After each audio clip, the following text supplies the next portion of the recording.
बिस्मिल्लाहि वस्सलामु अला रसूलिल्लाह। एक सवाल हमारे दारुल इफ्ता में ये आ रहा है कि आजकल कुछ लोग हैं टिकटॉक पर वीडियोस बनाते हैं और पीछे म्यूज़िक लगा होता है और फोश वीडियोस बनाते हैं। तो इस वाले से क्या हुक्म है? तो याद रखें, टिकटॉक पर वीडियोस बनाना, फोश वीडियोस बनाना, पीछे म्यूज़िक लगा होता है और यानी नौजवान लड़के और लड़कियां इस तरह की मतलब गलत हरकत कर रहे होते हैं, करती हैं लड़कियां भी और लड़के भी फोश हरकत, और पीछे म्यूज़िक भी होता है। तो ये नाजायज़ है जी, दोज़ख में ले जाने वाला काम है।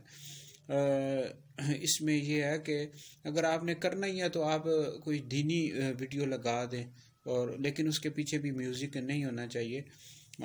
यानी आप दीन का काम करें, और ये गाने बाजे की वीडियोस लगाना और पीछे म्यूज़िक लगाना बहरहाल ये नाजायज़ है। इसकी तो शरीयत में हरगिज़ भी इजाज़त नहीं है, और बहरहाल इस तरह के काम हरगिज़ भी नहीं करना चाहिए। और हम तक मालूमात भी पहुँची है, यानी कुछ लोग हैं टिकटॉक पर वीडियो बनाते हैं और कई लोगों के हादसात भी हो जाते हैं, फौत भी हो जाते हैं।